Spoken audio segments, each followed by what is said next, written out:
Hello, मैं हूं doctor Bhupesh. मैं भारतीय आई हॉस्पिटल में cataract, cornea and refractive surgery department देखता हूं। आज हम बात करने जा रहे हैं एक बहुत ही नॉर्मल आंखों की समस्या जो हर किसी को उम्र बढ़ने के साथ आती ही आती है, जिसको हम मोतियाबिंद या कैटरेक्ट कहते हैं। आइए जानते हैं कि कैटरेक्ट होता क्या है। तो अगर हम के हिस्से को देखते हैं तो आँख के अंदर ये आँख की काली पुतली है और इसके अंदर एक ऐसा लेंस होता है। ये लेंस उम्र बढ़ने के साथ इसका रंग बदलने लगता है और ये ऐसा हो जाता है।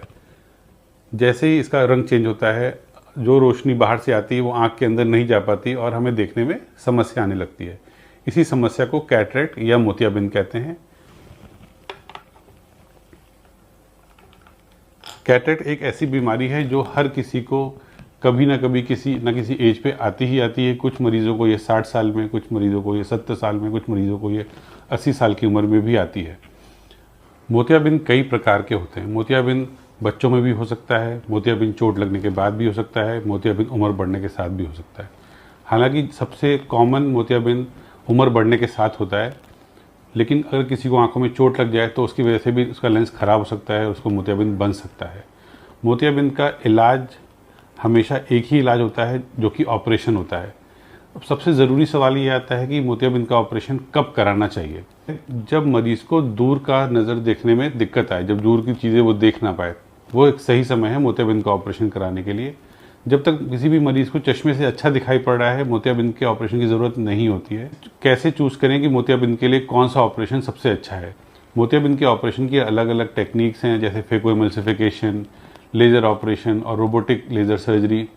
फेकोएमल्सिफिकेशन एक तरीके का एडवांस सर्जरी है जिसमें फेको मशीन, जो कि अल्ट्रासाउंड बेस्ड मशीन होती है, उससे आँख का लेंस को, आँख की जैसे ये लेंस है, इस लेंस को मोतियाबिंद की जो ये फेको मशीन है इसको अलग अलग हिस्सों में तोड़ती है और डॉक्टर मशीन की सहायता से इसको तोड़ के वो मशीन इस लेंस को खा जाती है और उसी जगह में एक हम नया लेंस, जो कि क्लियर लेंस, आर्टिफिशियल लेंस है, उसको लगा देते हैं। तो ये हो गई फेकोएमल्सिफिकेशन टेक्निक और फेको सर्जरी। अब जो उससे भी एडवांस सर्जरी आई है जिसको बोलते हैं रोबोटिक सर्जरी और ब्लेडलेस लेज़र सर्जरी। इसको ब्लेडलेस इसलिए बोलते हैं कि लेज़र सर्जरी में कोई भी ब्लेड का इस्तेमाल नहीं किया जाता है। सारा काम लेज़र मशीन करती है, लेज़र ही काली पुतली में कट लगाती है, लेज़र ही मोतियाबिंद को छोटे छोटे टुकड़ों में तोड़ देती है। इसीलिए ये ऑपरेशन फेको ऑपरेशन से एडवांस ऑपरेशन है, क्योंकि इस ऑपरेशन में कम समय लगता है, हीलिंग बहुत जल्दी हो जाती है, इसीलिए रिकवरी, पेशेंट को दिखना थोड़ा जल्दी शुरू हो जाता है और सेफ्टी काफ़ी बढ़ जाती है। ऑपरेशन में कॉम्प्लिकेशन होने के चांसेस कम हो जाते हैं, सेफ्टी बढ़ जाती है। ये सब एडवांटेजेस हैं लेज़र सर्जरी के। एक और बहुत ज़रूरी सवाल जो हम सबके मन में आता है कि कौन सा लेंस हमारी आंखों के लिए अच्छा है, या लेंस को कैसे चूज़ करें, या कौन सा लेंस अपनी आंखों में डलवाएं। बहुत तरीके के लेंसेज अवेलेबल हैं, जैसे monofocal lenses, EDOF lenses, trifocal lenses, multifocal lenses. ये सारे टर्मिनोलॉजी इतने मुश्किल हैं समझना कि बहुत दिक्कत आती है मरीज़ों को डिसाइड करने में अपने लिए कि कौन सा लेंस उनके लिए अच्छा है। काफ़ी बार डॉक्टर इस मामले में मरीज़ों की सहायता करते हैं, उनको बता के कि किस लेंस का क्या काम है और मरीज़ अपने लिए किस तरीके का नज़र चाह रहा है। तो अगर हम बात करते हैं सबसे सिंपल लेंस, जिसको बोलते हैं मोनोफोकल लेंसेज। मोनोफोकल लेंसेज जो पिछले कई सालों से, या कह सकते हैं पिछले कई दशकों से यूज़ कर रहे हैं लोग, एक मोनोफोकल लेंस जिसमें एक सिंगल फोकल पॉइंट पे दिखाई पड़ता है, जो कि दूर के लिए होता है, इसको बोलते हैं मोनोफोकल लेंस। अगर हम इस लेंस को चूज़ करते हैं अपने ऑपरेशन के लिए, तो पास के लिए हमेशा चश्मे की ज़रूरत पड़ती ही पड़ती है। तो लेकिन कि मरीज़ की आंख में मोतियाबिंद के अलावा कोई भी बीमारी हो, चाहे डायबिटिक रेटिनोपैथी हो, चाहे ग्लोकोमा हो, चाहे कुछ भी बीमारी हो, मोनोफोकल लेंस ऑलमोस्ट हर मरीज़ को सूट करता ही करता है।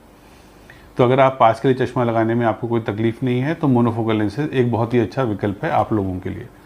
अब हम बात करें कि नए लेंसेज, जो और लेंसेज आ गए, जैसे कि ईडॉफ लेंसेज, जिसको बोलते हैं extended depth of focus lenses. ये लेंसेज उन लोगों के लिए बनाया गया है जिन लोगों को दूर की नज़र भी अच्छी चाहिए, प्लस जिनका कंप्यूटर पे ज़्यादा काम रहता है। लेकिन अगर आप बात करें कि क्या आप इस किताब को पढ़ सकते हैं ईडॉफ लेंसेज से, तो आपको उसमें दिक्कत आने वाली है। उसके लिए आपको 1 या 1.5 नंबर का चश्मा लगाने की ज़रूरत पड़ सकती है। तो ईडॉफ लेंसेज उनके लिए है जिन्हें कंप्यूटर पे ज़्यादा काम करना है, जिन्हें ड्राइव करना है रात में, जिनकी एक्टिव लाइफस्टाइल है, तो उनकी ईडॉफ लेंसेज चश्मे पे डिपेंडेंसी ये चश्मे की ज़रूरत को कम कर देता है, पूरी तरीके से ख़त्म नहीं करता है। तो ये भी एक बहुत अच्छा ऑप्शन है। EDOF लेंसेज क्यों आजकल ज़्यादा पॉपुलर हो रहे हैं, उसका रीज़न ये है कि EDOF लेंसेज के साइड इफ़ेक्ट्स नहीं है, मतलब ग्लेयर लगना, आँखों में रात में चमक लगना, लाइट की चारों तरफ सर्कल दिखाई पड़ना, ये सब दिक्कतें EDOF लेंसेज में नहीं आती हैं। अब बात करते हैं ट्राईफोकल लेंसेज। ट्राईफोकल लेंसेज उन मरीजों के लिए सबसे अच्छा होता है जिन्हें दूर की नज़र, पास की नज़र और इंटरमीडिएट नज़र, जो कि बीच की नज़र, वो भी अच्छी चाहिए, तो और चश्मे की ज़रूरत बिल्कुल ना पड़े। लेकिन हालांकि ये लेंस सब चीज़ों को पूरा करता है, दूर भी अच्छा दिखाता है, पास का नज़र भी अच्छा कर देता है, लेकिन इस जो भी ये लोग चूज़ करते हैं, जो भी लोग इस लेंस को चूज़ करते हैं, उन लोगों को काफ़ी बार रात में ड्राइविंग में दिक्कतें आती हैं, या उनको लाइट की चारों तरफ हेलोज दिखाई पड़ते हैं या रिंग्स दिखाई पड़ती हैं, तो ये एक लिमिटेशन है। हालांकि ये ऑप्शन उन लोगों के लिए बहुत अच्छा है जिनको घर में ज़्यादा रहना है, जिनको रात में ड्राइव नहीं करना है, स्पेशली फॉर हाउस वाइफ या ओल्ड पेशेंट जो जिनका लाइफस्टाइल उतना एक्टिव नहीं है, उनके लिए बहुत अच्छा लेंस है, उसको भी चूज़ किया जा सकता है। तो आपको अपनी ज़रूरत के हिसाब से अपने लेंसेज चूज़ करने चाहिए। काफ़ी मरीज़ ये भी मुझसे पूछते हैं कि ऑपरेशन के बाद हमें क्या सावधानियाँ रखनी चाहिए, क्या ये लेंस आगे चल के ख़राब तो नहीं हो जाएगा। तो अगर हम लोग बात करें कि ऑपरेशन के बाद क्या सावधानियाँ रखनी चाहिए, तो मोतियाबिंद का ऑपरेशन या कैटरेक्ट सर्जरी आजकल इतना एडवांस हो चुका है कि ऑपरेशन के दौरान भी आपको बहुत ज़्यादा दिक्कतें नहीं आती हैं। ऑपरेशन करने में 15 से 20 मिनट का कुल समय लगता है, ऑल्दो आपका हॉस्पिटल स्टे 2-3 घंटे का होता है। आप सुबह आते हैं, दवाई पड़ती है, 15-20 मिनट में ऑपरेशन होता है और फिर आप घर जाते हैं। आजकल ऑपरेशन में मेजॉरिटी ऑफ द पेशेंट, या कह सकते हैं 10 में से 8 मरीज़ों को इंजेक्शन की ज़रूरत या पट्टी की ज़रूरत नहीं होती है। टॉपिकल आई ड्रॉप्स डाल के ही आँख को सुन करते हैं और उसी से ऑपरेशन हो जाता है। और घर जाके भी पेशेंट अगले दिन से अपना टीवी या मोबाइल, ये सब चीज़ें थोड़ा बहुत शुरू कर सकता है। प्रिकॉशन के नाम पे मरीज़ को कम से कम 4-5 दिन घर में रहने की सलाह दी जाती है। उसका मेन रीज़न है कि वो धूल मिट्टी से बचा रहे और सही से अपना ख्याल कर पाए, अपनी आँखों में दवाई डाल पाए। 5-7 दिन के बाद मरीज़ अपना नॉर्मल काम, अगर वो ऑफिस जाता है तो ऑफिस, अगर वो पार्क जाता है तो पार्क, या अपने जो भी नॉर्मल एक्टिविटी है वो सब रिज्यूम कर सकता है। तो ये हो गया मरीज़ का पोस्ट ऑपरेटिव इंस्ट्रक्शन, या क्या क्या ख्याल रखना पड़ता है पोस्ट ऑपरेटिव पीरियड में। अगर हम बात करें कि किसी भी लेंस की लाइफ क्या होती है, तो जो भी आँख में लेंस डाला जाए, चाहे वो मोनोफोकल लेंस हो, चाहे EDOF लेंस हो, चाहे ट्राईफोकल लेंस हो, चाहे इंडियन लेंस हो, चाहे इंपोर्टेड लेंस हो, हर लेंस पूरी ज़िंदगी चलता है, कोई भी लेंस ख़राब नहीं होता है। हाँ, कुछ लेंसेज में उसके पीछे एक मेम्ब्रेन आ जाती है जिसको बोलते हैं PCO और आफ्टर कैटरेक्ट, जिसके लिए एक छोटा सा लेज़र 2 मिनट का करके उसको झिल्ली को साफ़ किया जा सकता है।